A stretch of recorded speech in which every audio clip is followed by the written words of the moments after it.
बच्चों, इसी तरह फोर्थ है पेपर सब इंस्पेक्टर सर्विस कोटे रिलेटेड।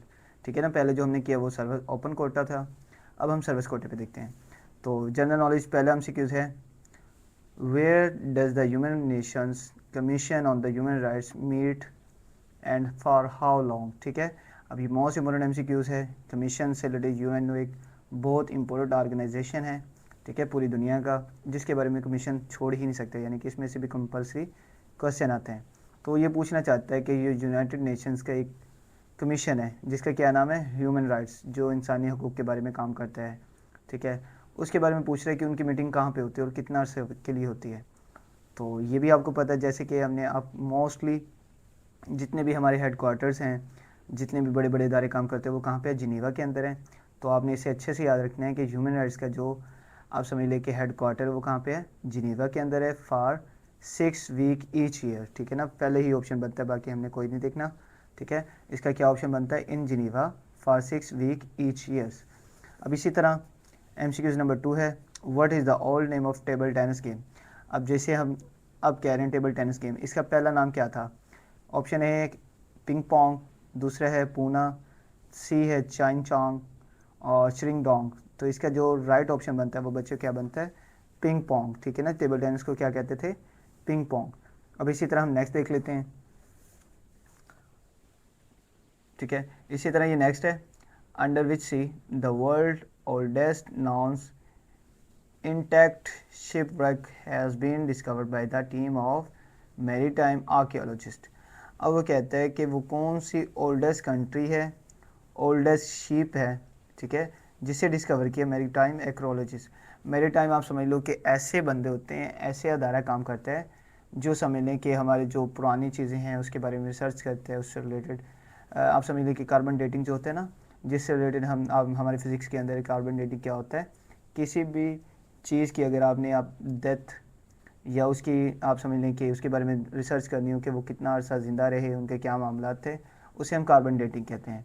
तो उससे रिलेटेड जो कमीशन काम करता है आर्कियोलॉजिस्ट कहते हैं, मेनली आप यही समझ लें। ठीक है, उसके बारे में पूछता है कि वो जो शिप मिली है वो कहाँ से मिली है। ऑप्शन है कैरिबियन सी के अंदर मिली है, साउथ चाइना सी के अंदर मिली है, सी राइट सी के अंदर मिली है, और या ब्लैक सी के अंदर मिली है।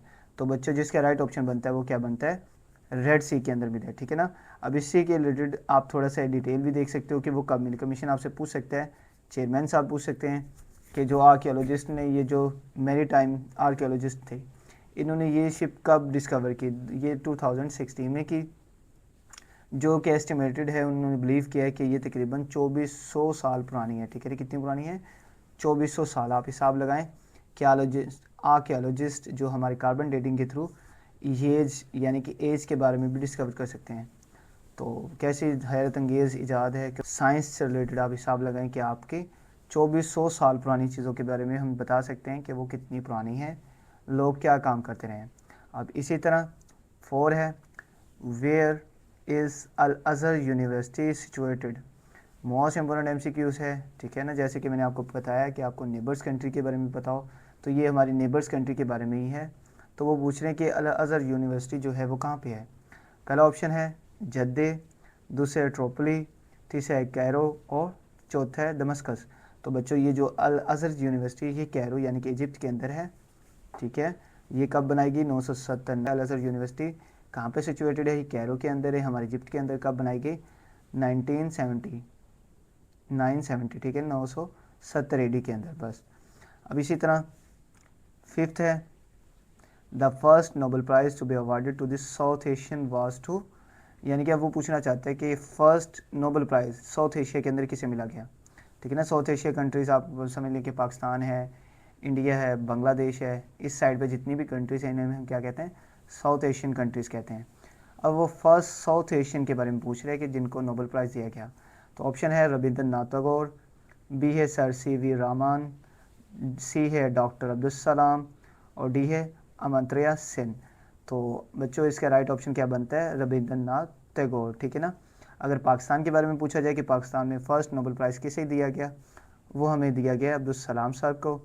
किस में दिया गया है, फिज़िक्स में दिया गया 1979 को। इसके अलावा किसे दिया गया, वो हमारी मलाला यूसुफ़ज़ई हैं, जो कि किस साइड से हैं वो आप मुझे कमेंट बॉक्स के अंदर बताएंगे। ठीक है, और किस ईयर्स यानी कि 14 को दिया गया मलाला यूसुफजई को, बस ठीक है ना।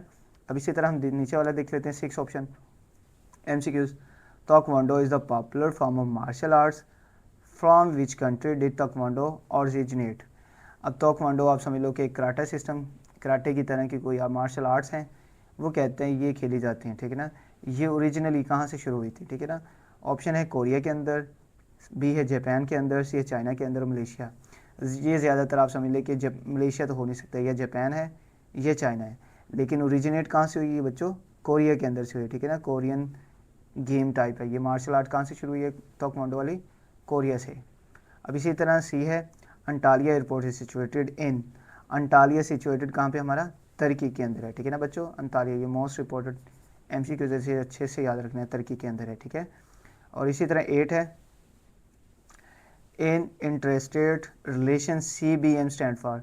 अब कुछ एब्रीवेशन जैसे कि आपको लेक्चर शुरू होने से पहले, जब हमने ये लेक्चर शुरू किए थे उससे पहले ही मैंने बताया था कि बच्चों आपने एब्रीवेशन भी देखने, जैसे URL है, रैम है, ठीक है, जिसके अंदर मैंने बड़ी डिटेल के साथ आपको सिलेबस डिस्कस किया, उसके अंदर मैंने आपको बताया था। तो CBM का क्या मतलब होता है बच्चों, क्या मतलब होता है, कॉन्फिडेंस बिल्डिंग मेजर्स, ये आपने अच्छे से याद रखना है, कॉन्फिडेंस बिल्डिंग मेजर। और इसी तरह 9th है what is the height of net badminton. Badminton की हाइट के बारे में पूछता है कि जो वो नेट लगी होती है बैडमिंटन, ठीक है, जो गेम में खेली जाती हैं, उसकी हाइट कितनी है, 3 फुट होती है, 4 फीट होती है, या 5 फीट होती है, या 7। तो बच्चों कितनी होती है, 5 फीट होती है। ये अच्छे से याद रखने क्या होता है, 5 फीट। कुछ इंपॉर्टेंट स्पोर्ट्स हैं जैसे कि ओलंपिक्स के अंदर मैंने आपको बताया वो पूछ लेता है, हमारे चैम्पियन ट्रॉफी के बारे में पूछ लेता है, ICC इवेंट्स के बारे में पूछ लेता है, FIFA वर्ल्ड कप के बारे में पूछ लेता है।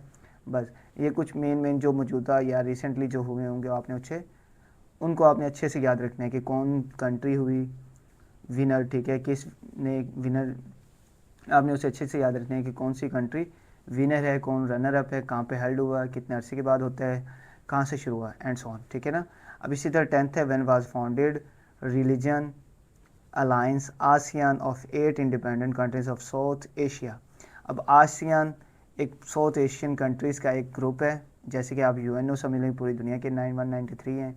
इसी तरह हमारी साक है, साउथ एशियन एसोसिएशन कॉपरेशन वाली हैं, ठीक है। और इसी तरह जैसे हमारा आप समझ लें कि OPEC है, ऑयल से रिलेटेड है, ठीक है ना। और दूसरा आप समझ लें कि इसी तरह हमारे बहुत सी डिवाइड आप समझ लें कि बहुत सी इदारे ऐसे हैं जो मिलके अलाइंस बने हैं। इसी तरह आसियान है, वो कहता है ये 8 कंट्रीज़ हैं, ये कब बना।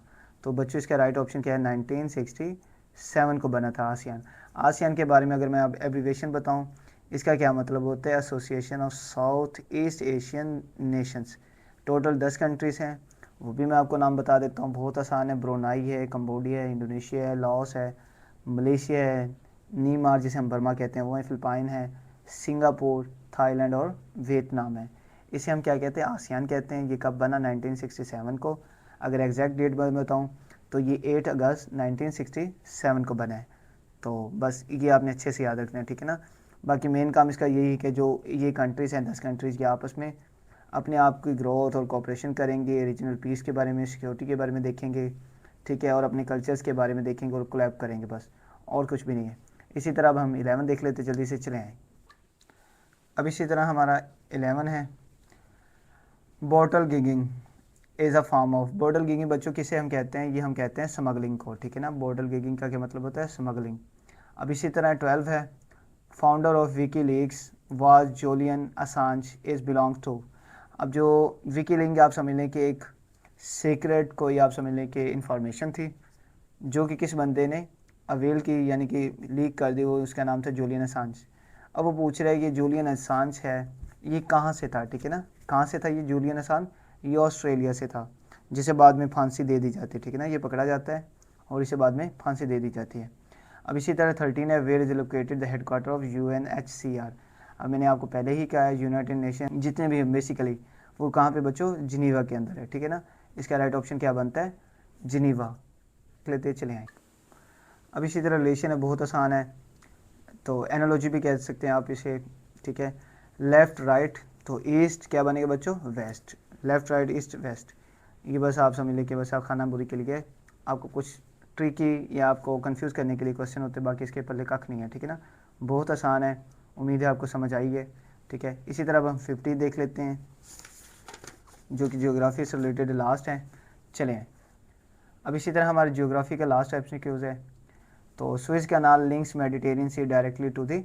अब स्विस कनाल जो हमारी है, ठीक है ना, वो किसको मिलाते हैं? स्विस कनाल दो, मेडिटेरियन सी है और दूसरा क्या है बच्चों? रेड सी है, ठीक है ना। स्विस कनाल मेडिटेरियन और रेड सी है। अगर कोई पूछ ले कि कब कंस्ट्रक्ट हुआ, ये 1859 ये लिखा हुआ, ठीक है ना। 1859 से लेके 1869 इसको हुआ, ठीक है। और दूसरा इसके अंदर प्रोजेक्ट अप्रॉक्सीमेटली कंस्ट्रक्शन कितनी हुई थी? 1.5 बिलियन डॉलर टुडे डॉलर्स हैं, ठीक है ना। Original construction cost was around 100 millions है, या जिसे हम अप्रॉक्सीमेट करके कितना बनता है? 1.5 बिलियंस इन टुडेज डॉलर्स, तब यानी कि 10 साल के अंदर ये बनाया था, ठीक है। और बस इसके अंदर बाकी कुछ देखने की ज़रूरत नहीं है। अगर आप पढ़ना चाहें तो इसका स्क्रीनशॉट ले लेते हैं। तो ये था बच्चों आज का लेक्चर। उम्मीद है आपके लिए बेनिफिशियल रहा होगा। अगर वीडियो आपको अच्छी लगी तो लाइक करें और अपने दोस्तों के साथ शेयर भी कर देंगे ताकि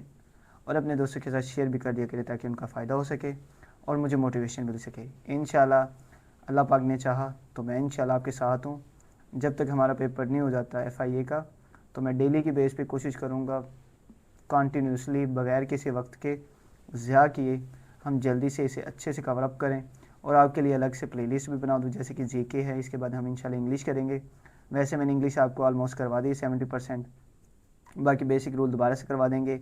एक्टिवाइज क्या होता है, पैसिवाइज क्या होता है, फिर हम जब उसके MCQs को डिस्कस करेंगे इंशाल्लाह फिर आपको मज़ीद अच्छे से समझ आएगी, ठीक है ना।